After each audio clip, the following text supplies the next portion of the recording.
Bismillah. Assalamualaikum warahmatullahi wabarakatuh. Bismillahirrahmanirrahim. Alhamdulillahirabbil alamin. Wa bihi nasta'in ala muridin waddin. Salatu wassalamu ala asrofil anbiya wal mursalin sayyidina wa maulana Muhammad wa ala alihi washabihi ajma'in. Amma ba'd. Hartul muhtaramin, para alim, para habaib, para kiai, wabil khusus yang mulia Habibana Umar ibn Muhammad ibn Salim ibn Hafid, mudah-mudahan selalu dianugerahkan kesehatan.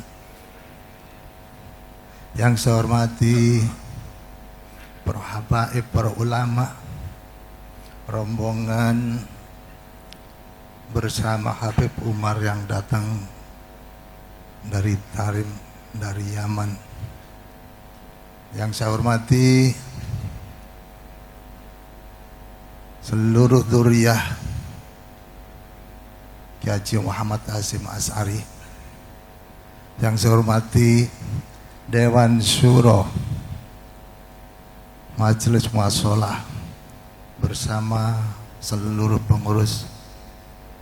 Yang saya hormati Dewan Syuro MP3I Ketua bersama seluruh pengurus. Yang saya hormati para alim, para habaib, para kiai, para pengurus, pengasuh pondok pesantren. Alhamdulillah pada sore hari ini kita bisa bermuajahah, bersilaturahim. Sesuatu yang sangat-sangat membahagiakan, khususnya bagi saya, bagi kami keluarga besar Pondok Pesantren Tebu Ireng pada sore hari ini, dengan kehadiran Habib Umar beserta rombongan. Dan kebahagiaan ini saya juga mohon maaf karena tempat yang terbatas, kami tidak mampu, tidak bisa menghormat semua tamu sebagaimana layaknya kami menghormati tamu. Jadi kami mohon maaf betul, seadanya, semuanya seadanya, karena memang keterbatasan tempat. Tapi ini bagaimanapun juga kita sama-sama bergembira, kita menyambut kedatangan Habib Umar, dan saya mengucapkan selamat datang di Pondok Pesantren Tebu Ireng ini. Mudah-mudahan ini menjadikan manfaat, mendapat ridho dari Allah Subhanahu wa Ta'ala, dan dicurahkan barokah rahmatnya di tempat ini. Dan ini juga menjadikan semakin semangatnya bagi kami untuk melanjutkan, meneruskan uswah hasanah bagi Hadratus Syekh Muhammad Hasyim Asy'ari. Tadi kami sempat berbincang, saya matur kepada Habib Umar, perjalanan Pondok Pesantren Tebu Ireng ini perjalanan yang panjang. Hadratus Syekh Hasyim Asy'ari, beliau mendirikan Pondok Pesantren Tebu Ireng di tahun 1899 Masehi, dan memilih tempat di tempat yang sekarang ini, di mana ini hanya berjarak beberapa ratus meter dengan pabrik gula cukir, di mana pada saat itu di akhir tahun 1800 kemaksiatan yang ada di tempat ini sangat luar biasa. Saya pun juga mencari tahu kenapa Hadratus Syekh begitu beraninya langsung berhadapan dengan pusat kemaksiatan. Saya cari di buku, rupanya ketemu buku yang dituliskan oleh seorang penulis, Ashad Shihab. Beliau menulis di Tebu Ireng ini sebagai pelaku sejarah. Jadi penulis Ashad Shihab ini di Tebu Ireng itu sejak tahun 1936 sampai kemudian masa kemerdekaan, kemudian lari ke luar negeri karena dikejar Belanda. Belanda begitu melihat itu Cah As'ad Shihab ini banyak memberitakan mengenai bagaimana pertempuran di Indonesia, maka kemudian ini berita-berita yang keluar negeri ini akan merugikan Belanda, maka kemudian dikejar dan beliau lari sampai di Libanon. Jadi tahun 1936 beliau menuliskan bahwa Hadratus Syekh di akhir masa belajarnya di Mekah banyak hal-hal yang dibahas mengenai politik dunia, di mana pada saat itu terjadi penurunan atau melemahnya umat Islam dunia. Nah, beliau bersama beberapa orang sering berdiskusi, kemudian akhirnya menimbulkan semangat yang luar biasa karena terjadinya pelemahan Islam di dunia. Akhir daripada masa belajar beliau bersama dengan 6 orang sahabatnya dari beberapa negara berikrar di depan Multazam bahwa kami semua akan berusaha berjuang untuk masing-masing memerdekakan negaranya. Itu oleh karena itu nggak heran begitu tiba di Tebu Ireng, begitu tiba di Indonesia mendirikan pondok di Tebu Ireng ini begitu dekat dengan pusat kemaksiatan. Dan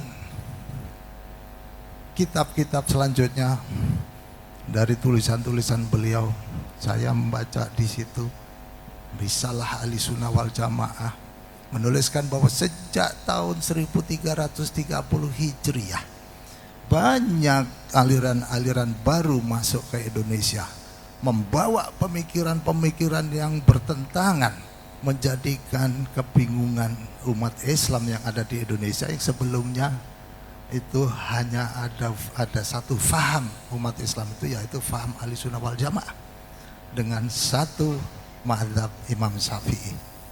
Nah, itu kurang lebih tahun 1912.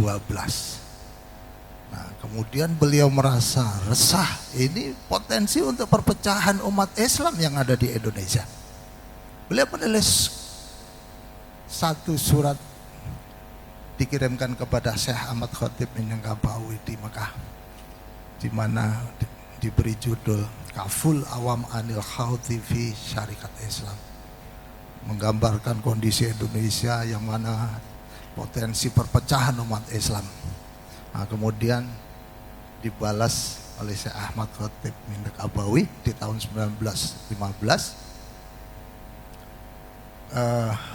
dengan judul Tanbihul Anam. Setelah itu beliau yang tadinya semangat untuk mengcounter, semangat untuk melawan aliran-aliran yang menyebabkan perpecahan umat Islam ini, beliau jadi istislam. Beliau kemudian bersama-sama dengan ketua-ketua organisasi, pimpinan-pimpinan organisasi, banyak diskusi, dan kemudian lebih sering diskusi dengan ketua Syarikat Islam, dengan ketua-ketua Muhammadiyah dan yang lain-lain.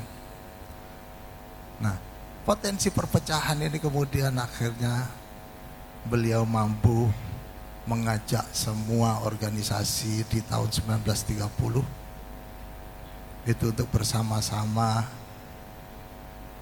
membicarakan masalah yang sangat serius mengenai perpecahan ini. Nah, akhirnya semua sepakat karena Belanda sudah mulai memberlakukan aturan-aturan yang memberatkan umat Islam di Indonesia. Nah, dari satu kondisi potensi adanya perpecahan di Indonesia, akhirnya bersama-sama dengan yang lain, bersama-sama dengan organisasi yang lain, sejak tahun 30 bersama-sama, dan akhirnya tahun 1937 beliau mendirikan Majelis Islam A'la Indonesia yang menaungi 13 organisasi yang ada di Indonesia. Dan NU masuk bergabung 1 tahun setelah itu di tahun 1938. Dan itu saat dimana umat Islam menyatu yang ada di Indonesia ini. Dari satu kondisi di mana potensi perpecahan yang hampir-hampir tidak bisa diselamatkan bagi umat Islam, kemudian mampu kemudian disatukan lagi di tahun 1938. Ini satu perjalanan, satu perjuangan bersama para masyayikh pada saat itu, bersama para aulia pada saat itu, dan bersatunya umat Islam yang ada di Indonesia ini. Ini saya melihat, saya menafsiri bahwa ini ada kemudian Allah memberikan anugerah kenikmatan yang begitu luar biasa, sampai kemudian di tahun 1945 itu Indonesia menjadi negara yang merdeka. Banyak cerita sebetulnya saya matur kepada Habib Umar tadi, tetapi paling tidak itu yang saya matur, perjalanan Tebuireng, di samping juga bagaimana Khadratul Syekh mendidik santri-santrinya sehingga santri-santrinya menjadi orang-orang yang soleh, dan sebagian besar santri-santrinya itu kemudian mendirikan pondok dan akhirnya nyebar hampir di seluruh Jawa, Madura, yang akhirnya menjadi satu kekuatan. Juga pada saatnya ada resolusi jihad dan mereka semuanya ikut terlibat untuk bersama-sama mempertahankan kemerdekaan yang ada di Indonesia ini. Nah, ini barangkali sekelumit yang saya matur, barangkali ini bisa menjadi pertimbangan kita, bahan bagaimana kita mempertimbangkan, kita sama-sama bagaimana caranya ini kita membangun lagi persatuan, kita membangun lagi ukhuwah. Beliau mampu menyatukan semua organisasi yang di bawah Majelis Islam Ala Indonesia yang berbeda-beda akidah. 13 organisasi itu akhirnya menyatu, dan kita rasanya kalau kita kembali berpikir ke sana, mudah-mudahan ini saat-saatnya nanti kita mampu untuk kita menurunkan semua kepentingan-kepentingan pribadi, golongan, kita jadikan semuanya dari habaib, dari ulama, dari kiai, kita bisa bersatu lagi untuk kita menuju ke masa depan yang lebih baik.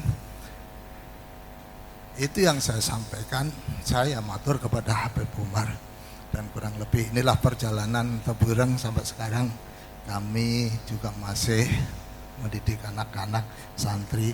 Mudah-mudahan mohon doa panjenengan semuanya, mudah-mudahan santri yang di sini semuanya sehat, semuanya menjadi anak-anak yang soleh dan manfaat nanti di kemudian hari. Wallahul muwaffiq ila aqwamit thoriq. Assalamualaikum warahmatullahi wabarakatuh. جزا الله الشيخ مدير معهد تبويرن الشيخ عبد الحكيم محفوظ خير الجزاء وأدام الله نفعه وصحته وعافيته. والآن نسمع وإياكم كلمة الأولى في هذا الملتقى للحبيب عمر